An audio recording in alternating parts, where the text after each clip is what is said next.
You can always call someone back if you missed them. But what if the message was already there, and you didn't know when it was recorded? Meet Oleg, an IT specialist who juggles two phones, one for work and another for personal use. But that personal phone, it's barely touched except when it's needed for some old logins or forgotten apps. The voicemail had been disabled for years, or so he thought.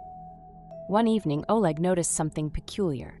The voicemail light on his personal phone was blinking. He was surprised it still worked. There was one message, no timestamp, just a lone file. He pressed play. The audio was low quality, filled with static, but as it continued, a woman's voice. Familiar. Hoarse. You said you'd always be there, but I'm alone. I'm freezing. It's dark here. Just the phone. At first, Oleg didn't recognize her, but the voice, it resembled his ex, Lena, the same Lena who mysteriously vanished 5 years ago. Officially, she was missing, without a trace, no leads, no body, nothing. He replayed the message, and amid the background noise, clicks, like someone flipping through old TV channels, she said again, "They found me, but now they want you. They have your number." Oleg panicked, hung up, and tried to erase the message. But nothing worked. He turned the phone off. The next day, 2 new voicemails awaited. In one, her whisper, "I see you. You're sitting by the window. Don't trust the light." In shock, he turned toward the window, and in the reflection, he noticed something behind him. A figure? A shadow? He spun around, but there was nothing. Desperate, Oleg tried everything to rid himself of the phone. He smashed it, burned it. Yet the messages persisted. They made their way to his work phone. Now Oleg lives off the grid, without any phone, without internet. Yet sometimes his speakers emit a sound. A familiar voice echoes through. "You said you'd always be there." Sometimes you call someone you haven't seen in years. Sometimes it's a mistake, and sometimes it's not you calling. Maria moved to St. Petersburg in her 3rd year of college after her parents divorced. She slowly lost touch with old friends, especially Igor, her childhood best friend. They hadn't spoken in over 2 years. He had suddenly disappeared. No messages, no social media, and his number was always unavailable. Rumors flew around. Maybe he'd gone off the grid, maybe he was in an accident. One day, Maria tried calling him. The only response was a robotic, "The subscriber is temporarily unavailable." Then 2 years later at 3:14 a.m., her phone rang. It was an unknown number, but with the area code of her hometown. She answered silence. Then, "Maria!" She froze. It was Igor's voice, tired, scratchy, familiar. "Is that you? Where have you been?" "I thought I got out. I heard you calling me. You have to help me finish getting out." She had no idea what he meant. He began saying things only they knew. Old jokes, childhood phrases, lines from notes he once passed her in class. "Where are you?" "I don't know, it's dark, but I can hear people talking on phones constantly, sometimes in my voice, sometimes yours." The call cut out. The next morning, there was no call log. Nothing on her phone, nothing from her carrier. But the calls kept coming.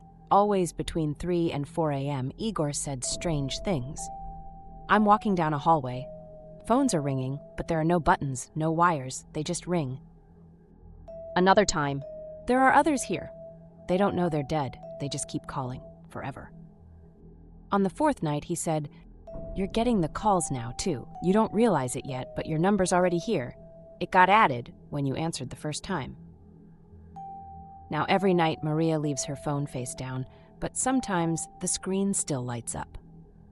And the speaker plays a faint, glitchy female voice, a voice that sounds just like hers. "Walking down a hallway, I hear the phones." Usually, if a number doesn't show up, you just don't answer. But what if the number calls you every day and only says what you're thinking? Alexander was a 32-year-old systems analyst living in a high-rise apartment on the outskirts of a big city. He worked remotely, lived alone, and didn't talk much with neighbors or family. He liked the silence, the control over his routine, the absence of surprises. That's why the first call on a Friday night immediately unsettled him. The screen simply said, "Unknown number." He normally wouldn't answer, but maybe it was the thriller he'd just finished watching that made him pick up. "You're at home, alone. You're not expecting anyone." The voice was male, calm and very clear. No introduction, no noise. Alex froze. He assumed it was a prank. "Who is this? You think I'm just a joke, but deep down you're afraid I'm real." He hung up. His heart pounded. He walked around the apartment, checked the doors and windows. Everything was fine. The next day the call came again. "You bought groceries for a week, but tomorrow you'll throw half of it away. You'll stare at a screen and pretend it's a life." He hung up again, then tried to trace the number. It didn't appear in the call log, not on his phone, not with the carrier. It wasn't VoIP, it wasn't encrypted. It simply shouldn't exist. By the end of the week, the calls came like clockwork, 10:12 p.m. sharp. At some point, the phone started answering the calls by itself. He wrapped it in a towel, put it under his pillow. Still, the voice came through. Sometimes in his headphones, sometimes through the speakers, even when the phone was powered off.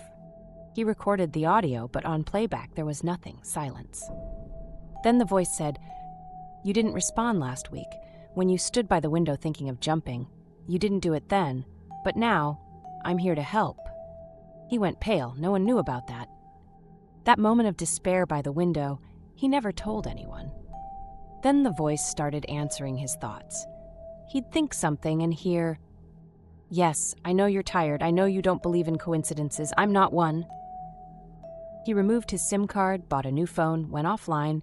It didn't help. 3 months in, the voice said, "You'll try to forget, but I'm already inside. I am your voice now. When you sleep, I choose the dreams."